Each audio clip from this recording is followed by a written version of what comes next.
তুমি হ্যাপি পাপা? এটা কি এখানে আনবক্সিং করবে আবার? হেডফোন নিয়ে যাবো না বাড়ি গিয়ে আনবে। হ্যালো এভরিওয়ান, কেমন আছো সবাই? আশা করি অনেক অনেক ভালো আছো, আর আমিও ভালো আছি। তো আমার একটা কেকের অর্ডার ছিল, তো সেটাই রেডি করছিলাম। আর তারপরে সন্ধ্যাবেলা আমরা বেরিয়ে পড়েছিলাম, একটা পাশে একটা রেস্টুরেন্টে গেছিলাম, যে আমাদের অ্যানিভার্সারি ছিল, অ্যানিভার্সারি ট্রিট ওর পক্ষ থেকে দেওয়া হয়েছিল, তো সেটার জন্যই গেছিলাম। যাওয়া হচ্ছিল না অনেক দিন পরে, এটা কিন্তু প্রায় অ্যানিভার্সারি 1 সপ্তাহ পরে আমরা গেছিলাম। আর প্রথমে যে সকালবেলা ওটা গেছিলাম ফোন আনতে, তো অ্যানিভার্সারি উপলক্ষে ও একটা ফোন গিফট করেছে আর এই কোয়ারসেটটাও গিফট করেছে। তো এটাও পড়েছিলাম না, কারণ অ্যানিভার্সারি দিন সন্ধ্যাবেলায় প্রচণ্ড পরিমাণে বৃষ্টি হয়েছিল, আমরা বেরোতে পারিনি। আর আমরা গিয়ে ওখানে গিয়ে ওর পছন্দের তান্দুরি নেওয়া হয়েছিল, আর মনাইয়ের পছন্দের ক্রিসপি চিকেন, আর ব্লু লাগনটাও মনাইয়ের খুব ফেভারিট। অ্যাকচুয়ালি সময় হয়ে ওঠে না, সময় কিন্তু বেরোনো খুব ভালো, আর তিনজনে মিলে বেরিয়ে একটুখানি ঘুরে বেড়ানো বেশ মজা লাগে, কিন্তু আমাদের সেভাবে সময় করে বেরোনো হয় না, পসিবলও হয় না, কারণ ওর প্রচণ্ড পরিমাণে কাজের প্রেশার হয়ে আছে, সেগুলো দেখতে হয়। আমার মনাইকে নিয়ে আমার একটুখানি প্রেশার, যেহেতু সন্ধ্যাবেলা একটুখানি বই নিয়ে বসানো বা সন্ধ্যাবেলা একটু ওকে সময় দেওয়া, ওই বেরোনো আর কি হয় না। আর একভাবে বাড়িতে বসে থাকতে থাকতে না মনে হয় দৌড় আবার রেডি হবো, আবার বেরোবো, তার দরকার নিয়ে ছেড়ে দাও, এই করে করে আরোই বেরোনো হয় না। মনাই হওয়ার আগেও আমরা প্রচণ্ড ঘুরে বেরিয়েছি, বেশ মজা করেছি, এখন আর সেভাবে সময় কাটানো হয় না। তো সেদিন ভালো লেগেছিল খুব বেরিয়ে।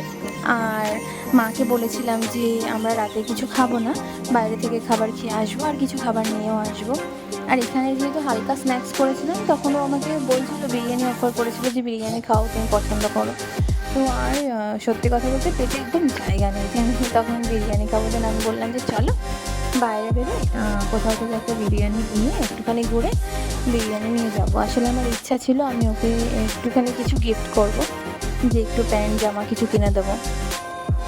নিজের কালেকশানস ছাড়া অন্য কোথাও থেকে জামা ও পরেই না, ওর ভালো লাগে না, তবুও ইচ্ছা করেছে যে একটা কিছু অন্তত কিনে দিই।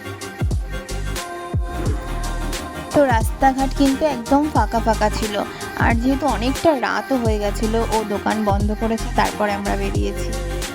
তারপরে দোকান বন্ধ করে বেরোনো মানে সেই 8:30, 8:30টার পরে 9টা, ওখানে তো বেজে গেছিলো 9:30, 9:45। তখন কি আর এত রাস্তাঘাটে লোকজন থাকে, তবু যেটুকু আর কি থাকার মানে লোকজন সেরকম। আর মনাই কিন্তু এই রাত্রেবেলা বলছিল চলো মা পার্কে নিয়ে চলো, আমি বললাম তুমি এখন বাইরে থেকে দেখে যাও, পরে এসে তোমাকে পার্কে ঘোরানো হবে। আর এই যে আমি বাড়িতে এসে দেখাচ্ছিলাম, মানে নিজেরা দেখছিলাম বাড়িতে এসে যে কেমন হয়েছে। তো এই যে একটা ক্যাজুয়াল, দুটোই ক্যাজুয়ালি কিনে দেওয়া হয়েছে, কারণ জিন্স পরতেও কমফোর্টেবল না, পরতেও চায় না, তো এগুলো পরে ডিউটি করে ফেলবে। তো তোমাদের যদি আমার এই ভিডিওটা ভালো লেগে থাকে, তাহলে please like, comment, share, subscribe করে দিও। ভালো থেকো। এই যে আরেকজন এসেছেন, ইনি বলছিলেন যে তোমাকে তো কখনো প্রপোজ করা হয়নি, তাই এটা দিয়েই নাও প্রপোজ করছি, বোঝো কাণ্ড।